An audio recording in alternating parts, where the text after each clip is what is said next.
Hey y'all, this is Keisha from Lorraine's Treats and Things. Don't forget to like, comment, and subscribe. Today I'll be making some fajitas, steak and shrimp fajitas. A real easy recipe. This is a wonderful dish if you want to have something fun for the summertime or just your family. You want to have fajita night, you can get you a pan, put foil on it, and make your display like that. Everybody can make their own fajitas. And yeah, this is a really, really good, fun dish, and it's delicious. So basically, I had some thinly cut, I believe this was a chuck brown beef steak. They were really, I found this in Ralph's grocery store. They were really, really, excuse me, thin, and I just sliced them up. And you want to get slices. You don't want to get little chunks like the corn asada tacos that I did. You want to get slices this time, right? Because we're making fajitas. I was trying to do it like El Torito's, because El Torito's they have the 1800 fajitas, and it's shrimp, it's chicken, it's grilled shrimp, chicken, and steak. And then you get the bell peppers, the different color bell peppers, and the onions on a really hot the hot skillet. And yeah, but the thing about it is that I had some beans, some pinto beans in the can, and this is corn asada seasoning, steak seasoning right here, you guys. And I'm gonna put garlic powder, and I'm putting some celery salt and some cayenne pepper. If you never had celery salt before, y'all need to try it. Try it on some fried chicken. It is so freaking good. Okay, but anyways, yeah. So and but El Torito's, like I was saying, El Torito's have like this, the Mexican corn cake. It's so good.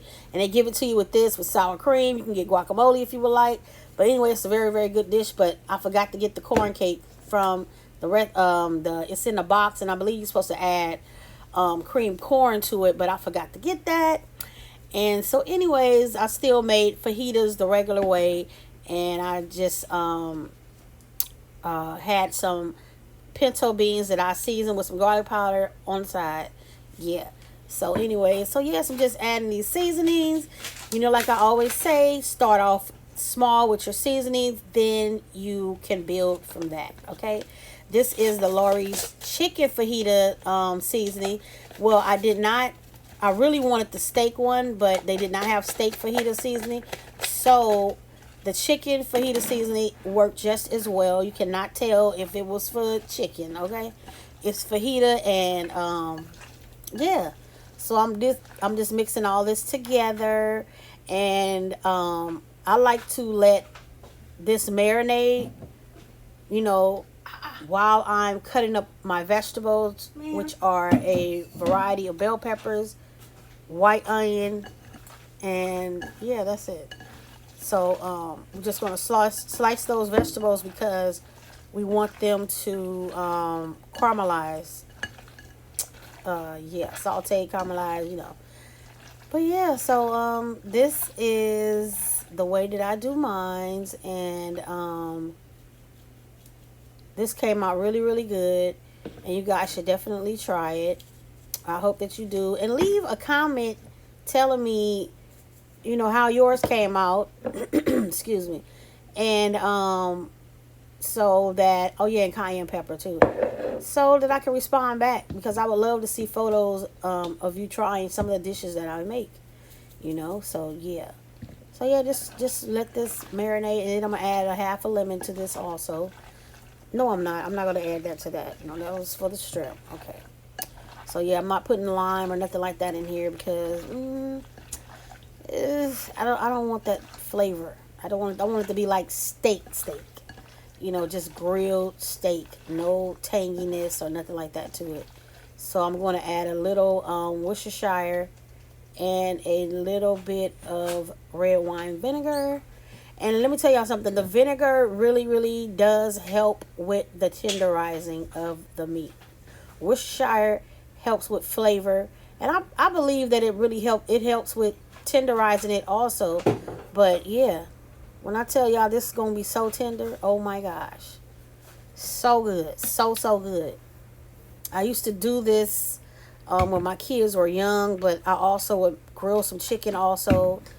And yeah, we would have our little fajita nights, We used to have our baked potato nights, our I used to call it the baked potato bar, and I have every side you can think of, and baked all the potatoes in advance and everything, and then excuse me, my kids would just love to make their own individual baked potatoes, and I would get the smaller russet potatoes because we didn't want the real big giant ones. I get the small russet potatoes, and yeah, it was so fun. And also, I would do that with the I don't even know the company, but it's already pre-made pizza dough. It's round, come like in a clear package with red and green on it. And these are my shrimp. I already washed every. Make sure you wash your meat and your shrimp, seafood, okay? So I already washed my meat before, and then I washed my shrimp and took the shells off, and I cut the tips off because I don't like the way the tips look. It's just a personal thing. Most people don't do that, but I do. But anyways, I'm just seasoning this with some black onion seasoning, some Creole seasonings, and some garlic powder and some celery salt. And I'm going to add the juice of a half a lemon to this. Yeah. So like I was saying, we used to have like pizza night where I would again have all the pepperoni and chicken and bell peppers and mush everything, all the cheeses, everything, bacon, everything, and then we all would have fun in making our own individual pizzas because the pizza place that I'm talking about, I think the pizzas come small, the crust comes small, and then it comes large where if you make the large one, you can like split it with like four people.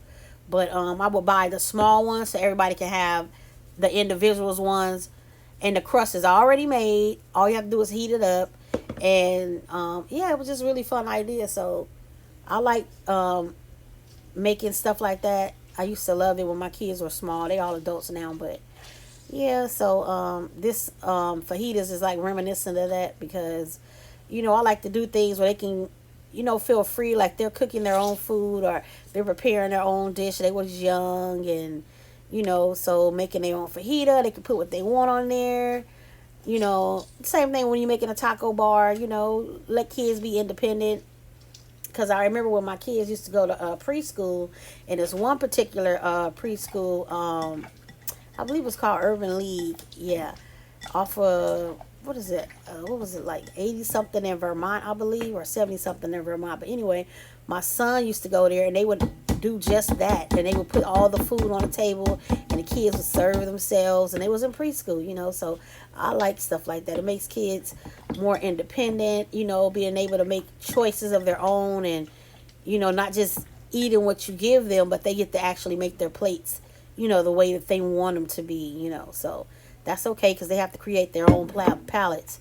We help them and assist them, but I think that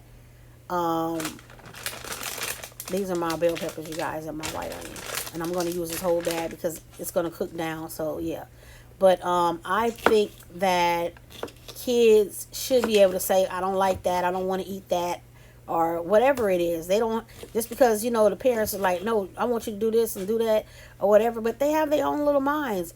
Yes, we're supposed to guide them and direct them, to a certain extent. But they also are individuals and should be treated as such, and they don't have to do like everything that we like, eat everything that we eat. You know what I'm saying? Like, I really don't like when parents are like, oh, I'm a vegan, I'm a vegetarian, so you're going to be that too. They should be able to make their own little choices or whatever. Yes, you make sure that oh, child, I'm stuttering and everything. Excuse me, y'all. You make sure that they stay active and things like that, so, they won't be obese, stuff like that, but they should be able to eat the food they want. I think it's so sad when some kids don't even experience chocolate, candy. You know how fun it is for a kid to go to a candy store and be able to pick out a few things or whatever, to have a good time, to enjoy, say, oh, I tasted that before. Oh, I like this kind. Oh, I don't like that. Oh, excuse me. But yeah, I don't like when parents are like, no, you got to eat what I say and eat it like this and like that. It's like, don't you have options though? Don't you like certain things and some stuff you don't like? And when your parents used to tell you to eat all them peas at the table, you used to cry or make yourself throw up or whatever. Like, I've always been the type, when I grew up in the era where whatever they put at the table, I don't give a crap what it is. You got to eat it. If you don't eat your food, that's what you're going to be eating the next day. You know, that's the era that I grew up from. You know what I'm saying? But my kids, when my kids, were children or whatever, I let them eat what they want. Like, I knew that my oldest daughter, she did not like most vegetables. So I know she would eat corn. I knew she would eat like, she liked macaroni and cheese. She liked rice and stuff like that. So when I made her plate, if I was okay, like if I was making like pork chops, rice-a-roni, mixed vegetables, well, I would make sure that I would either not have no vegetables on her plate, or I would make corn on the side because I know that's what she's going to eat. You understand what I'm saying? Like my youngest daughter, I know that I'm just using a little bit of oil, you guys, a little bit of oil. I know that my youngest daughter doesn't really like beef and pork. She will eat it, but she prefer, and the same thing for the vegetables as well, you guys. I know that she doesn't like beef. She doesn't really like pork. She will eat it from time to time, but she really prefer turkey or chicken. So, like for Thanksgiving, stuff like that, I knew that. Look at how beautiful that meat is, you guys. This has been sitting there marinating. Look at that. Amazing. Amazing. Okay? So, like when the holidays came and I cooked like ham and stuff like that, I make sure I always roast a chicken. Or cook some turkey wings or something like that, because I know my youngest daughter doesn't really like beef or pork like that. Like I said, she will eat a pork chop. So if I fried pork chops or something like that, I know she'll eat a pork chop, but she don't prefer that. But she will eat it. And I know my son, he eats everything he's eating. So, he has his own palate too, because he eats sushi and all that stuff like that. He's travel all over the world, so I'm my own sushi. I'm not a sushi fan. It's a texture thing for me. So, yeah, but anyway, you see I threw all those vegetables in there at one time. All the vegetables that I cut up, I put them all in there at one time. Don't be worried like, oh my God, the skillet is full, because it is going to cook down. Trust and believe me. Now, when this renders down, I'm going to add a half a cup of water. Yes, a half a cup of water. And then I'm going to let that water cook all the way out. And then I'm going to add another half a cup of water. And I'm going to lower, when I add the second half a cup of water, I'm going to lower my heat, right? And then I'm going to let that cook. And when it cooks out, it will be ready and tender, okay? So this is the first time I added the half a cup of water right here. Yeah. So anyways, you guys, like I'm saying, is that let your kids be individuals. Let them know they can't go hang out, like smoke and all that stuff like that. I'm talking about when it comes to like food and the way that they dress and stuff like that. Let them have their own little personalities, because we all have our own personalities. And each child is, they have their own thing. They're not kids, are not all the same. Yes, you should have a standard rules and stuff like that, guidelines for them to abide by. But if they don't like peas, they don't like peas. And you making them eat peas is not going to change the fact that they don't like it. You know what I'm saying? So, anyway. But, so I'm cooking these vegetables down. As you see, they're cooking down and caramelizing, and it's getting to the point to where I want it to be. It's not there yet, but it is getting there. So just make sure that you stir periodically, because you don't want anything to burn, but you do want that color on those vegetables, that caramelization, So, just stir every now and then, like every 5 minutes, go in there and stir the vegetables. Don't walk too far away, because you don't want it to burn. So, I'm just going to stir these up, and see my steak is cooked down. The first half cup of water is cooked down already, and I'm going to add another half cup of water, because I want it to be tender. That's why. You see me trying to cut it.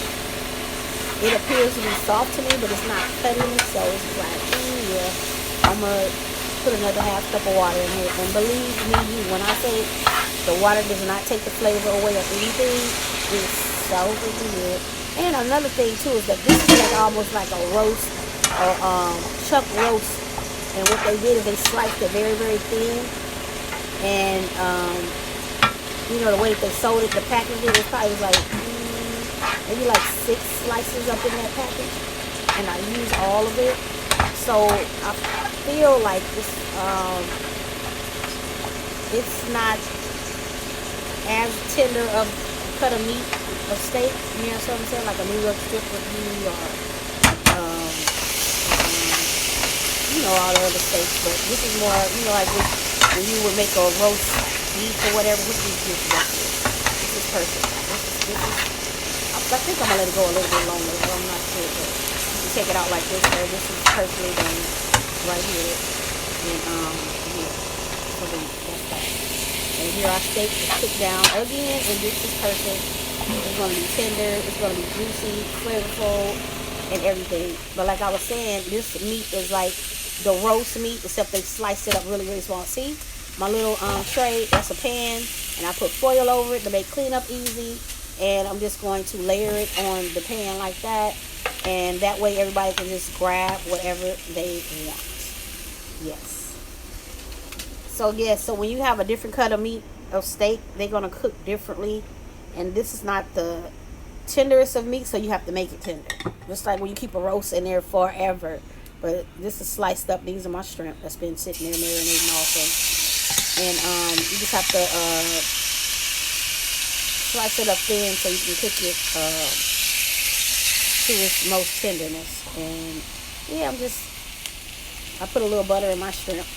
At first I didn't have any in there, but I did not put a little butter. And these are my, they have street taco flour shells.